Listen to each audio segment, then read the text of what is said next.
48 men working is 7 hours a day can do your work in 24 days. Then how many days will 28 men working 8 hours a day can complete the same work? 48 ஆண்கள் வந்து ஒரு வேலையை வந்து நாளொன்றுக்கு 7 மணி நேரம் வேலை செஞ்சு 24 நாட்களில் முடிப்பாருன்னா 28 ஆண்கள் அதே வேலை, இந்த வேலை என்னவோ அதே வேலையை நாளொன்றுக்கு 8 மணி நேரம் வேலை செய்ய ஆகும் நாட்கள் என்னன்னு கேட்டிருக்காங்க.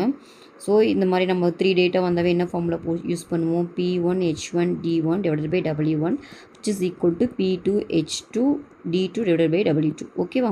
இங்கே என்ன கொடுத்துருக்காங்க எழுதலாமா? P பர்சன் ஃபஸ்ட்டு கொடுத்துருக்காங்க 48, அப்புறம் ஹவர்ஸும் கொடுத்துருக்காங்க 7 ஹவர்ஸு, அப்புறம் என்ன பார்த்தீங்கன்னா டேஸும் கொடுத்துருக்காங்க 24, அப்புறம் ஒரு ஒர்க்கு எதுன்னு கொடுக்கல, ஆனால் ஒர்க்கு வந்து சேம் ஒர்க்குன்னு கொடுத்துருக்காங்க. இப்போ ஃபஸ்ட்டு நான் ஒர்க் 1 எடுத்துக்கிறேன், சரியா? அப்புறம் 24 நாட்களில் ஓகே. நெக்ஸ்ட்டு பார்த்தீங்கன்னா 28 ஆண்கள், பர்சன் வந்து 28, அதே வேலை. அப்போது அதே வேலைனா இங்கே என்ன வேலை எடுத்துக்கிறீங்களோ அதே வேலை, நாளொன்றுக்கு 8 மணி நேரம். அப்போ ஹவர்ஸ் வந்து 8, நாட்கள் டேட்டு தான் உங்களை கேட்குறாங்க. ஓகேவா? சப்ஸ்டியூட் பண்ணலாமா? அப்போது 48 × 7 × 24 டிவைட் பை ஒர்க் வந்து பார்த்தீங்கன்னா W1, அதே ஒர்க்குன்றனால இங்கேயும் W1னே போட்டுக்கலாம். 28 × 8 × டேட்டு, இதை நம்ம கண்டுபிடிக்கணும். ஸோ இந்த இது கேன்சல் ஆயிரும். நம்மளுக்கு இப்போ D தான் வேணும்.